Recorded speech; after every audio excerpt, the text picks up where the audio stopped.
안녕하세요. 역사탐방입니다. 여러분, 혹시 주말이면 성수동이나 한남동, 혹은 을지로의 좁은 골목길을 누비며 숨겨진 핫플레이스를 찾아 헤매고 계시지는 않나요? 남들이 다 아는 곳보다는 나만 아는 특별한 공간, 그리고 그곳에서 찍은 단 한 장의 완벽한 사진을 위해 우리는 기꺼이 시간과 열정을 투자하곤 합니다. 그런데 말입니다. 이런 힙함을 추구하는 본능이 비단 21세기 대한민국 청춘들만의 전유물이라고 생각하신다면 크나큰 오산입니다. 지금으로부터 수백 년 전 숨막히는 유교적 질서와 엄격한 신분제도 속에서도 그들만의 짜릿한 일탈을 즐기며 트렌드를 선도했던 조선의 힙스터들이 존재했습니다. 낮에는 사서삼경을 외우며 세상 가장 진지한 모범생의 얼굴을 하다가도 해만 지면 가끈을 멋들어지게 고쳐매고 도성 구석구석에 비밀스러운 아지트로 숨어들었던 그들. 오늘은 점잖은 역사책의 기록 이면에 숨겨진 진짜 피 끓는 조선 청춘들의 흥미진진한 핫플레이스 투어를 아주 길고 생생하게 떠나보려 합니다. 자, 상상해 보십시오. 여러분은 지금 막 타임머신을 타고 18세기 후반 조선 제1의 번화가인 한양 한복판에 떨어졌습니다. 여러분의 눈앞에 가장 먼저 펼쳐지는 곳은 한양의 심장 동맥이자 조선 최고의 멀티플렉스 쇼핑몰, 바로 운종가입니다. 오늘날의 종로 일대인 이곳은 사람들이 구름처럼 모였다. 흩어지는 거리라는 그 멋진 이름답게 발 디딜 틈 없이 북적이고 있습니다. 지금 시대의 힙스터들이 한정판 스니커즈나 디자이너 브랜드의 신상백에 열광하듯 당시 조선의 양반집 자제들과 돈 많은 중인 청춘들 역시 패션에 목숨을 걸었습니다. 그들의 플렉스 아이템은 무엇이었을까요? 바로 갓과 부채였습니다. 운종가 거리 양옆으로 늘어선 화려한 상점들, 일명 유기전과 그 뒤편의 피막골 골목에는 조선 팔도는 물론이고 멀리 청나라에서 바다와 대륙을 건너온 최고급 수입 명품들이 진열되어 있었습니다. 당시 패셔니스타들은 단순히 비를 피하거나 해를 가리는 용도로 갓을 쓰지 않았습니다. 말총을 얼마나 얇고 섬세하게 엮어냈는지, 은은하게 비치는 갓의 챙이 어깨선을 얼마나 날렵하게 덮어주는지, 그리고 갓을 고정하는 갓끈에 호박이나 산호 같은 값비싼 보석을 얼마나 주렁주렁 달았는지가 그 사람의 재력과 센스를 증명하는 척도였습니다.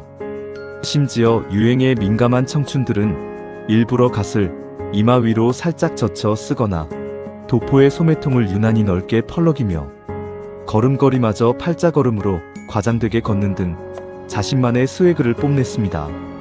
운종가는 이런 화려한 차림의 청춘들이 삼삼오오 모여 서로의 아이템을 품평하고 청나라에서 갓 들어온 신기한 서양식 안경이나 화려한 무늬의 비단, 심지어는 값비싼 수입 화장품을 구경하며 하루를 보내는 거대한 런웨이이자 쇼룸이었습니다.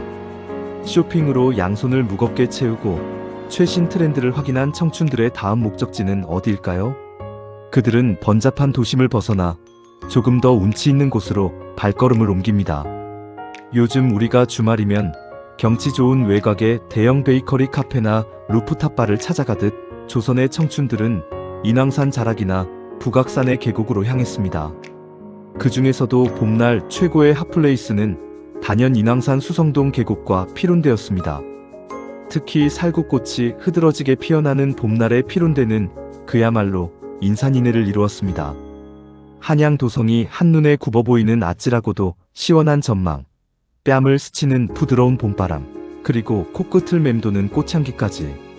이곳에 자리 잡은 청춘들은 기생들을 대동하거나 뜻이 맞는 벗들끼리 모여 앉아 흐르는 계곡물에 술잔을 띄우고 각자 준비해온 고급 안주를 곁들이며 풍류를 즐겼습니다. 하지만 이곳은 단순한 소풍 장소가 아니었습니다. 당대 최고의 지식인들이자 트렌드세터였던 이들에게는 시를 짓는 것이 곧 오늘날의 인스타그램 인증샷이자 랩 배틀과도 같았습니다.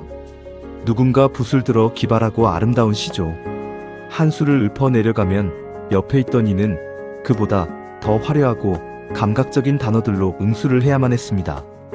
찰나의 자연을 즐기면서도 자신의 예술적 감각과 지적 허영심을 한껏 뽐내는 고상하면서도 치열한 자존심의 전쟁터, 그것이 바로 조선식 야외 파티의 진면목이었습니다. 해가 뉘엿뉘엿 지고 한양 도성의 밤의 시작을 알리는 인정 종소리가 36번 웅장하게 울려 퍼집니다. 육중한 성문이 굳게 닫히고 거리를 지나는 백성들의 발걸음은 뚝 끊깁니다. 엄격한 통행 금지가 시작된 것이죠.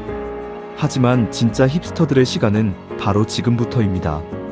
점잖은 척, 유교 경전의 가르침에 순종하는 척했던 모범생들의 눈빛이 돌변하는 시간입니다. 그들이 칠흑 같은 어둠을 뚫고 은밀하게 향하는 곳은 남산 기슭, 일명 남촌이라 불리던 지역이었습니다. 남촌은 권력의 중심에 있던 북촌의 부유한 기득권 양반들과는 달리 벼슬길에 오르지 못한 가난한 선비들이나 자유로운 영혼의 예술가들이 모여 사는 곳이었습니다. 겉보기에는 허름하고 초라한 골목길이었지만 이 남촌의 깊은 밤은 그 어느 곳보다 뜨거웠습니다. 왜냐고요? 이곳은 조선 최고의 비밀 양조장들이 숨겨져 있는 술의 성지였기 때문입니다. 조선 후기, 특히 영조 임금 시절에는 곡식을 아끼기 위해 국가적으로 무시무시한 금주령이 내려졌습니다. 술을 빚거나 마시다가 걸리면 목숨을 잃을 수도 있는 살벌한 시대였죠. 하지만 금기가 강할수록 열망은 더 끓어오르는 법입니다. 남촌의 깊은 골목, 흙담 너머로는 밤마다 은은한 누룩냄새가 끊이지 않았습니다. 돈 많은 양반 자제들은 포교들의 눈을 피해 심지어는 하인의 옷으로 변장까지 불사하며 남촌의 단골 주막으로 숨어들었습니다. 문을 꽁꽁 걸어 잠근 좁은 방 안, 호롱불 하나에 의지한 채 이들은 복숭아꽃으로 빚은 도화주, 맑고 독한 소주 등 집집마다 비법으로 내려오는 환상적인 밀주를 들이켰습니다. 술 기운이 오르면 가야금과 검은고, 선율이 방안을 채우고 나라에서 금지한 야릇한 연애소설이나 현실을 비판하는 파격적인 책들을 돌려 읽으며 밤이 새는 줄 몰랐습니다. 기생들과 어울려 파격적인 춤을 추기도 하고 신분제도의 답답함을 안주 삼아 세상을 향해 거침없는 욕설을 내뱉기도 했죠.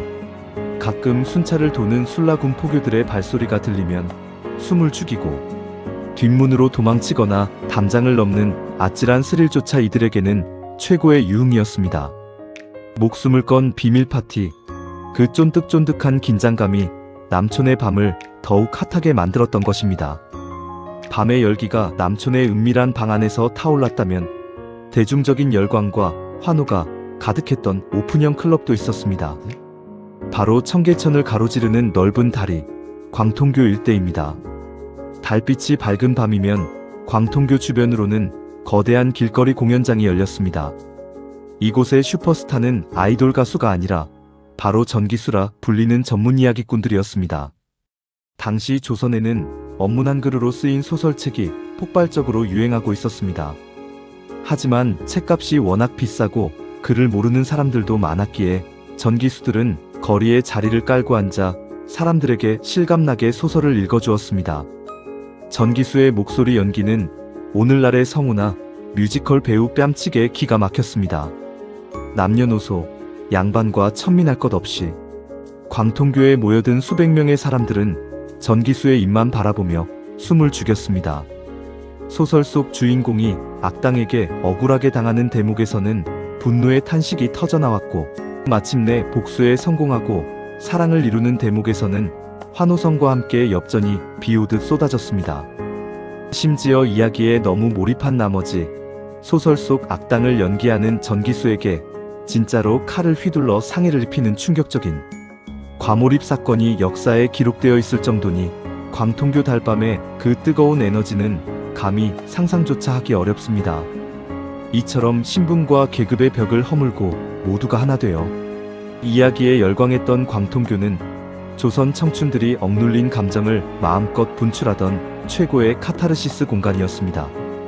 뿐만 아니라 마포나루터의 밤 풍경도 빼놓을 수 없습니다. 전국의 물산이 모여드는 한강의 중심지 마포나루는 조선의 경제를 쥐고 흔드는 거상들의 아지트이자 24시간 불이 꺼지지 않는 불야성이었습니다. 뱃사공들과 상인들, 그리고 한몫 단단히 챙겨보려는 젊은 야심가들이 뒤엉켜 뿜어내는 활기는 도심 속과는 또 다른 거칠고 매력적인 에너지를 발산했습니다. 돈 냄새를 맡고 모여든 청춘들은 뱃사람들이 끓여내는 진하고 얼큰한 국밥 한 그릇으로 속을 달래며 저 멀리 바다 너머에서 들려오는 낯선 이국 땅의 전설 같은 이야기들을 안주 삼아 밤새도록 큰 꿈을 키웠습니다.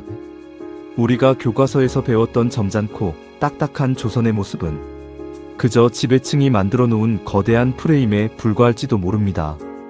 갓을 쓰고 도포 자락을 휘날렸을 뿐 수백 년 전 그 거리를 누볐던 청춘들의 심장 박동은 오늘날 스마트폰을 들고 핫플레이스를 찾아다니는 우리의 심장 박동과 완벽하게 같은 주파수로 뛰고 있었습니다.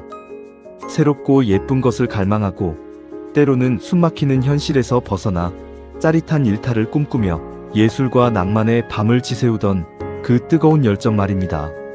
시간이 흘러 마포나루의 나룻배는 사라지고 으리으리한 빌딩 숲이 들어섰으며 조용했던 인왕산 수성동 계곡 주변으로는 세련된 카페들이 자리 잡았습니다. 하지만 오늘 밤 우리가 걷고 있는 이 종로의 뒷골목과 남산의 비탈길 그리고 청계천의 다리 위에는 여전히 밤이슬을 맞으며 자유를 노래했던 조선 청춘들의 유쾌한 웃음소리가 바람결에 묻어나는 듯합니다.